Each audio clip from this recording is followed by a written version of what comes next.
नमस्कार दोस्तों।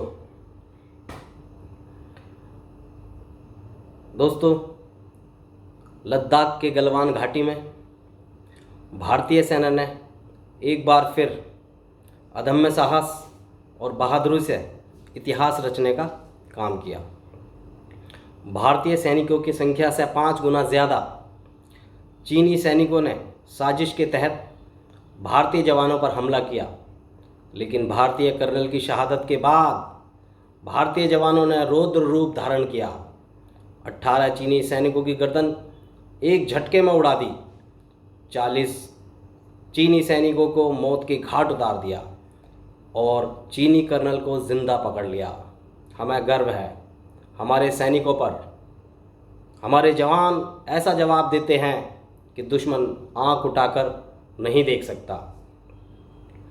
आज हमारे प्रधानमंत्री इतने सहनशील हो गए हैं कि कोई भी उन्हें सिर्फ इसलिए दुनिया के सामने बदनाम कर देना चाहता है क्योंकि वह देश का भला चाहते हैं, क्योंकि वह हमारी सेना के साथ हैं, मातृभूमि की रक्षा के लिए तैयार खड़े हैं। भारत और चीन के बीच जारी विवाद के मसले पर कांग्रेस पार्टी लगातार सरकार को घेर रही है, जबकि मोदी जी कह चुके हैं कि गलवान में भारत की सीमा पर कोई नहीं घुसा। प्रधानमंत्री कार्यालय से भी सफाई दे दी गई है। इसके बावजूद राहुल गांधी और उसके चमचे लगातार सवाल खड़ा कर रहे हैं। जब एलएसी पर 20 जवान शहीद हो गए तो विपक्षी पार्टियों के चेहरे पर चमक है। यह चमक लकड़बग्घों का भाव है, भेड़ियों का भाव है, जो अपनों की लाशों में अपना हिस्सा तलाशते हैं। क्या पूछना चाहते हैं आप? क्या पूछना चाहते हैं मोदी जी से?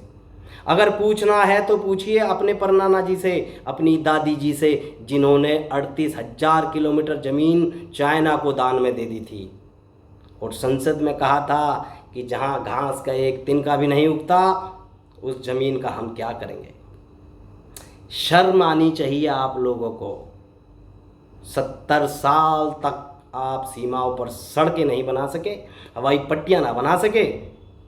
क्या मनोबल बढ़ाओगे आप देश की सेनाओं का? यह देश आपसे तंग आ चुका है। यह देश अब आपका भार नहीं सह सकता। आपके चमचे और आप सोशल मीडिया और ट्विटर पर लगे हुए हैं देश का मनोबल तोड़ने के लिए। बंद कीजिए हमारे देश की सेनाओं पर सवाल उठाना, झूठे प्रचार करना कि आप देश का भला चाहते हैं। 70 सालों से आप लोगों ने हमारे देश को बहुत शोषण किया। आप लोगों की वजह से हमारे देश के टुकड़े हुए। पाकिस्तान, बांग्लादेश, कश्मीर की घटना आप लोगों की देन है। आप इस देश को कभी एक ना कर सके, अब लगे हैं इसे फिर से तोड़ने के लिए, जब यह भारत अखंड भारत होने जा रहा है।